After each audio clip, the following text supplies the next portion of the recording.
बाबा रामदेव की कंपनी पतंजलि आयुर्वेद व दिव्य फार्मेसी की मुश्किलें लगातार बढ़ती चली जा रही हैं। पहले सुप्रीम कोर्ट द्वारा भ्रामक विज्ञापनों के लिए फटकार और अब 14 उत्पादों का लाइसेंस रद्द। जी हां, आपको बता दें कि पतंजलि आयुर्वेद के 14 उत्पादों का लाइसेंस सरकार ने रद्द कर दिया। नमस्कार, मैं राहुल शुक्ला IRN24 की आज की इस खबर में आपका स्वागत करता हूं।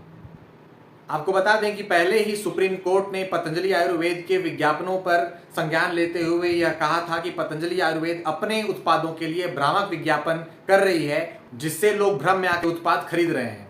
जिसके बाद माननीय सुप्रीम कोर्ट ने यह कहा था कि पतंजलि आयुर्वेद तत्काल प्रभाव से अपने भ्रामक विज्ञापनों को बंद कर दे और साथ ही इन भ्रामक विज्ञापनों के लिए एक माफीनामा जारी करे। जिसके बाद पतंजलि आयुर्वेद ने सभी अखबारों में एक माफीनामा छपवाया, जिसमें यह लिखा गया कि हमारे कुछ उत्पादों को भ्रामक तरीके से प्रचारित किया जा रहा था, जिसे हम दोबारा कभी भी नहीं दोहराएंगे।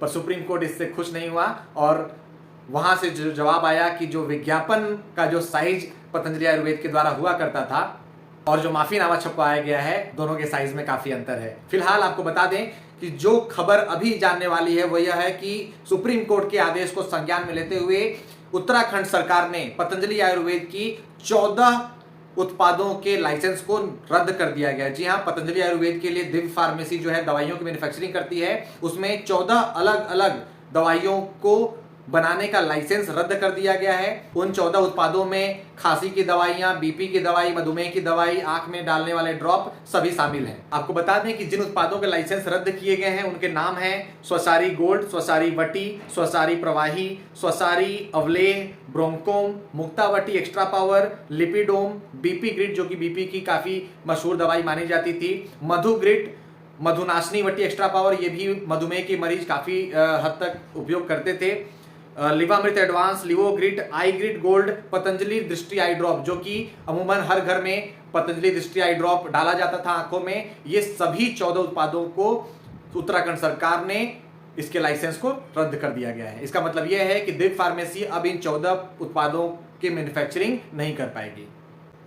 उत्तराखंड राज्य की लाइसेंस अथॉरिटी ने बाबा रामदेव के ये सभी 14 उत्पादों को फिलहाल उत्पादन पर रोक लगा दिया है और साथ ही इसके लिए सभी ड्रग इंस्पेक्टरों को, सभी जिले के ड्रग इंस्पेक्टरों को इसके लिए आदेश भी जारी कर दिया गया है। साथ ही साथ आयुष मंत्रालय में भी इसकी जानकारी भेज दी गई है। और क्योंकि सुप्रीम कोर्ट ने यह जवाब मांगा था राज्य सरकारों से और आयुष मंत्रालय से कि इस बारे में आप क्या कर रहे हैं, और शायद इसी चीज को संज्ञान में लेते हुए उत्तराखंड सरकार ने यह कदम उठाया है। सुप्रीम कोर्ट ने भी पतंजलि को भ्रामक विज्ञापनों पर रोक लगाने के लिए कहा था, जिसके बाद जो है माफीनामा जारी किया गया था पतंजलि आयुर्वेद के द्वारा। सभी प्रिंट मीडिया में माफीनामा छपवाया गया था। इस बारे में इंडियन मेडिकल एसोसिएशन के प्रेसिडेंट का क्या कहना है, आइए आपको भी बताते हैं। IMA के प्रेसिडेंट अशोकन ने यह कहा था कि बाबा रामदेव ने मॉडर्न मेडिसिन को बेकार और दिवालिया साइंस कहा था और इन्होंने हद तब पार कर दी जब कोविड-19 के समय में इन्होंने कोविड-19 को अपनी दवाओं से ठीक करने का दावा किया था।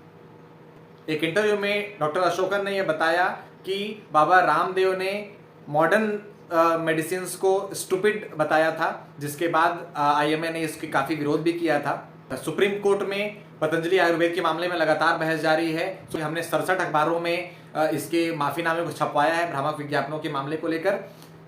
लेकिन सुप्रीम कोर्ट ने जो बात कही कि जो विज्ञापनों का साइज आपके अखबारों हुआ करता था और जो माफीनामे का साइज है वो काफी अलग है।